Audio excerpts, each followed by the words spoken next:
Bapak bukan tandingan guru saya. Dengan saya pun Bapak masih jauh. Paling cuma sampai 10 jurus. Kerobek mulutmu.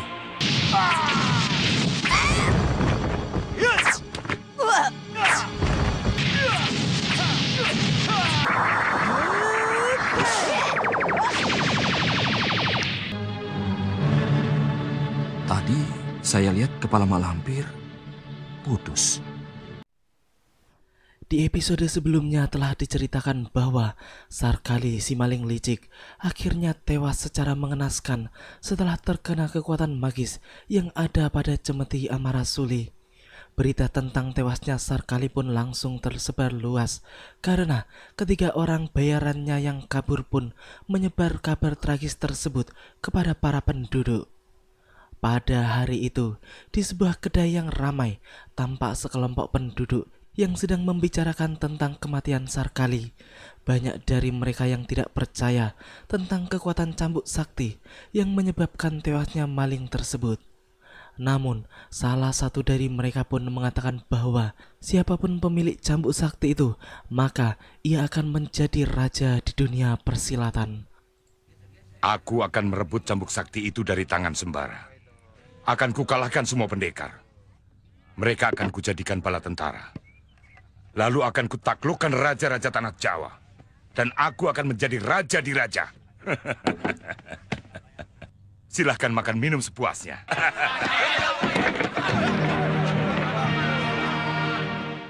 Kini kita menuju pada Lindu Aji yang masih menyandang tugas rahasia dari Sultan Agung. Dan pada saat itu, ia sedang berjalan ke daerah Kulon. Tiba-tiba saja, ia melihat seorang pemuda yang hendak gantung diri. Maka dengan kecepatan tinggi, ia pun melompat dari kudanya dan menebas tali yang menjerat leher orang tersebut. Pemuda yang telah pasrah dengan kematiannya itu pun terkejut ketika mengetahui seseorang yang menggagalkan niatnya. Namun, Lindu Aji pun menuntunnya supaya memiliki semangat hidup kembali. Setelah itu, Lindu Aji pun meminta pemuda itu untuk menceritakan apa yang telah terjadi hingga membuatnya menjadi ingin bunuh diri. Dan ternyata penyebabnya adalah patah hati. Kau dengar suara gamelan itu? Iya? Suara gamelan itu dari rumah kekasihku Sumi ini. Dia sedang diperebutkan para pendekar. Diperebutkan para pendekar.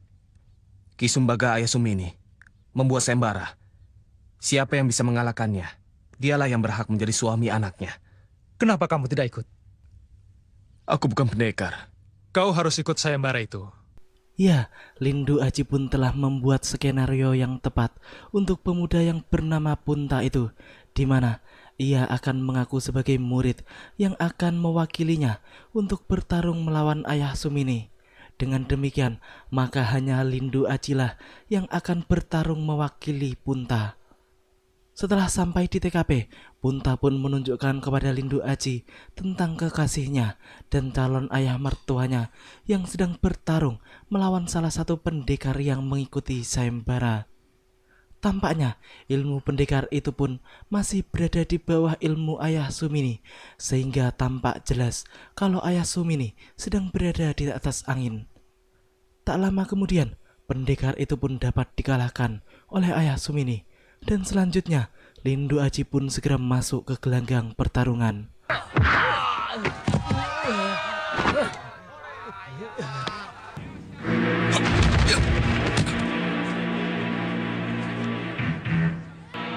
Siapa gurumu?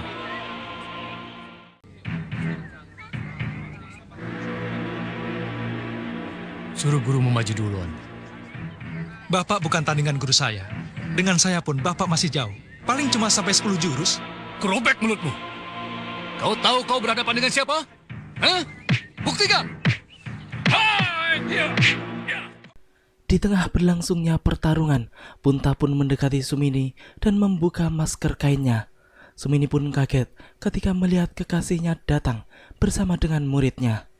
Punta pun mengatakan bahwa ia tidak mungkin bertarung melawan ayah mertuanya. Oleh karena itu, ia menyuruh muridnya untuk mewakili dirinya. Padahal justru dirinya tidak bisa bertarung sama sekali, dan semua itu telah disetting oleh Lindu Aji. Tampaknya pertarungan Lindu Aji pun sudah mencapai pada puncaknya, dan kelihatan sekali bahwa pertarungan dapat dikuasainya dengan cukup mudah, sehingga tak lama kemudian ayah Sumini pun tak berdaya dibuatnya.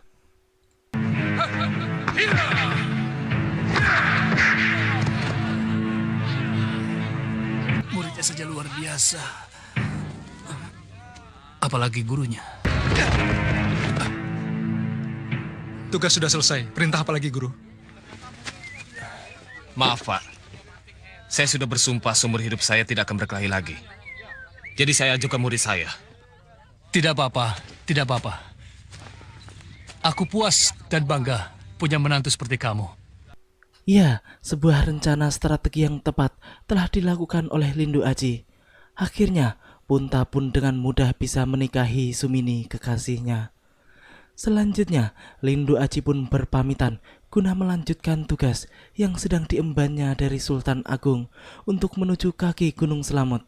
Punta yang mengetahui tentang seluk-beluk daerah tersebut pun dengan senang hati mengantarkan Lindu Aji pada orang yang sedang dicarinya.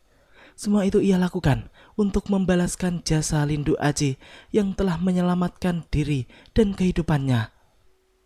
Setelah setengah hari melakukan perjalanan, mereka berdua pun akhirnya tiba di rumah Ki Dharma, seorang tokoh putih yang membaktikan seluruh hidupnya untuk anak-anak dan fakir miskin. Kawan saya ini mencari seseorang yang bernama Ki Dharma. Mencari saya, ada apa? Ada pesan penting dari Ki Demang. Ya, katakanlah. Saya akan mengatakan di tempat lain yang aman.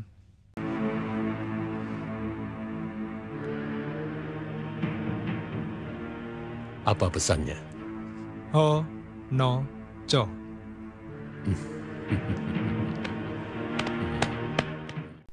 Setelah mendengar sandi rahasia dari Lindu Aji, Ki Dharma pun menulis surat penting untuk Sultan Agung yang Lindu Aji sendiri tidak boleh mengetahui apa isi dari surat tersebut. Setelah selesai menulis, Ki Dharma pun segera menyerahkannya kepada Lindu Aji dan berpesan supaya ia menjaganya baik-baik, sebab surat itu adalah kunci yang merupakan arti dari perjalanan Lindu Aji selama ini. Selanjutnya, Lindu Aji pun berpamitan untuk pulang ke Mataram. Sampaikan surat ini pada Baginda Sultan Agung. Baik, Ki.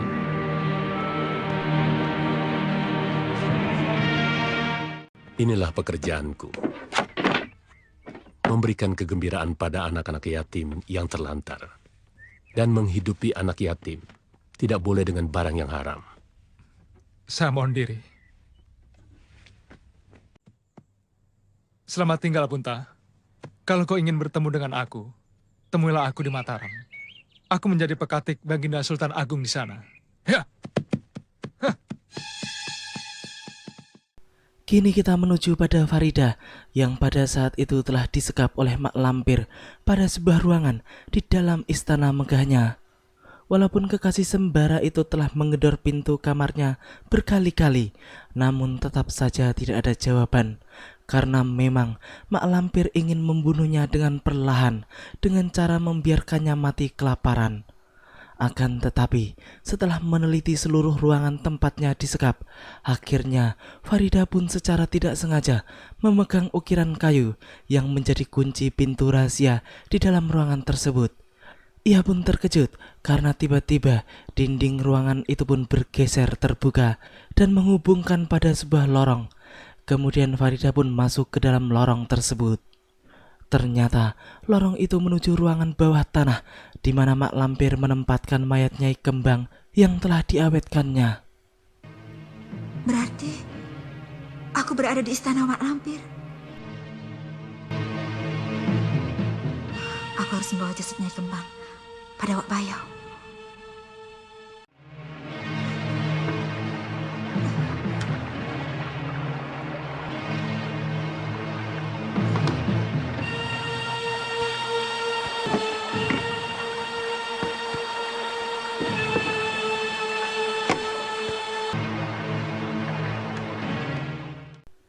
Ya, setelah membawa mayat Nyai Kembang, Farida pun akhirnya menemukan jalan keluar.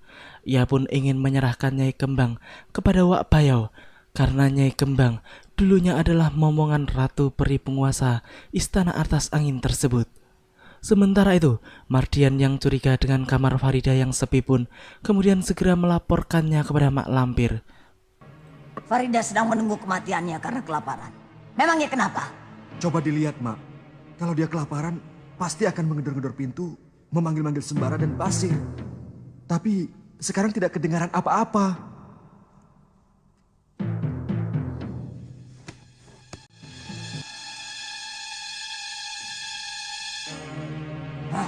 Kosong. Kurang ajar.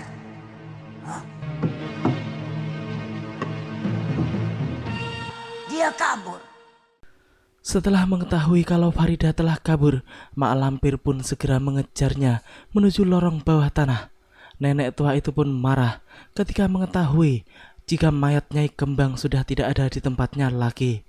Di sisi lain, Farida yang membawa mayat Nyai Kembang pun berusaha menjauh istana Mak Lampir menuju hutan. Sedangkan Mak Lampir setelah mengetahui jejak-jejak kaki Farida, ia pun kemudian segera menyusulnya dengan mudah.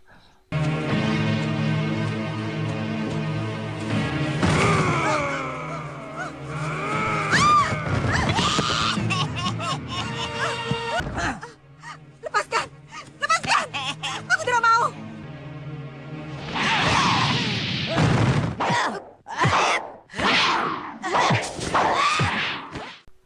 Di dalam keadaan terdesak, tiba-tiba saja datanglah Wak Bayau yang langsung menyerang Mak Lampir hingga terjadilah pertarungan hebat di antara keduanya. Namun seperti biasa, pertarungan keduanya pun berjalan alot dan berimbang. Sepertinya mereka memang sama-sama tidak bisa saling mengalahkan. Walaupun sebenarnya Wak Bayau sedikit kelihatan lebih unggul. Sementara itu, di hutan yang tidak jauh dari tempat mereka bertarung, tampak Sembara yang sedang berjalan dan dihadang oleh Panglima Kumbang. Panglima Harimau Hutan Larangan itu pun menyuruh Sembara untuk menuju tempat pertarungan Mak Lampir dan Wak Bayau, karena Farida yang dicari oleh Sembara juga sedang berada di sana.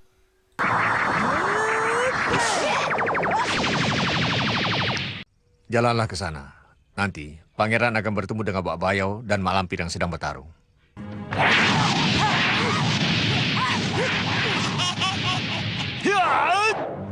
Menyerahlah Mak Lampir. Nyawamu ada di tanganku. Jangan ikut campur. Kau harus dibinasakan. Sebab kau telah menyamar sebagai aku, sehingga Farida jatuh ke tanganmu.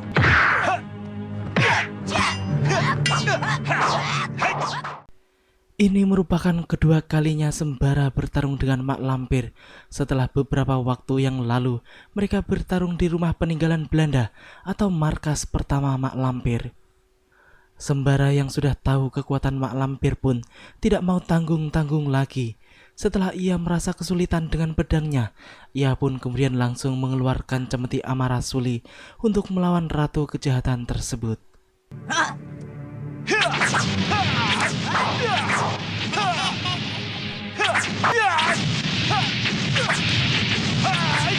Terima kasih Farida, jasamu takkan kulupakan.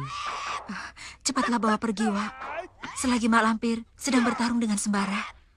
Ya, sampai bertemu lagi.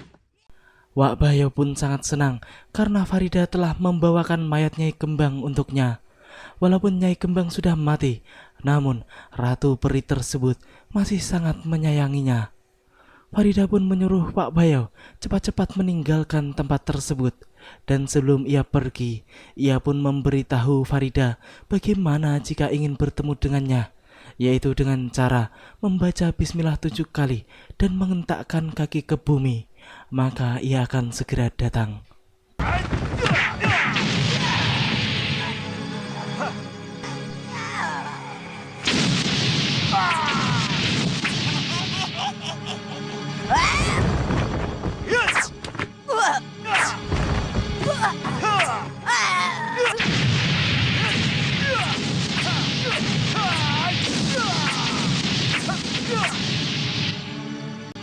Sembara?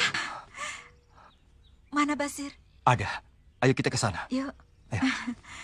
Di dalam pertarungan tersebut, sebenarnya Sembaralah pemenangnya setelah ia memisahkan kepala Mak Lampir dari tubuhnya dengan cemeti Amarasuli. Namun mak lampir yang memiliki ilmu rawa rontek pun akhirnya bisa hidup kembali dan kepalanya yang terputus pun bisa menyatu lagi. Namun adegan itu tidak ditampilkan. Sementara itu, Mardian yang melihat bahwa mak lampir bisa hidup kembali pun menjadi merinding karena ia telah melihat dengan mata kepalanya sendiri kalau Sembara memutuskan kepala mak lampir dari tubuhnya di saat pertarungan tadi. Namun kini kepala mak lampir telah kembali menyatu pada tubuhnya.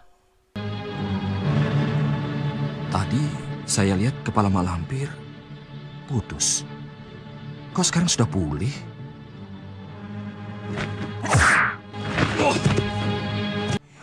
Kekuatanku tidak berubah. Sekarang aku harus mencari akal untuk menghilangkan kekuatan Cemeti gitu. Kalau tidak, selamanya aku tidak akan bisa merebut Farida dari tangan Sembara. Kini kita menuju pada Lindu Aji yang baru saja kembali dari tugas rahasianya. Ia pun langsung menghadap pada Sultan Agung untuk menyampaikan informasi yang ia peroleh. Setelah memberikan salam penghormatan, Lindu Aji pun segera mendekat pada sang raja.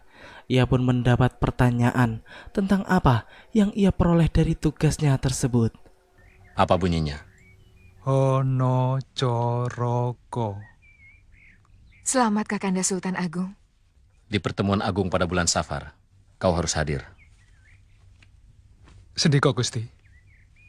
Dawuh Gusti. Demikianlah alur cerita di episode kali ini. Nantikan kelanjutan kisahnya di episode yang akan datang. Terima kasih bagi teman-teman semua yang udah mau nonton. Jangan lupa subscribe dan share, dan juga nyalain notifnya. Wassalamualaikum warahmatullahi wabarakatuh, dan salam anak 90-an.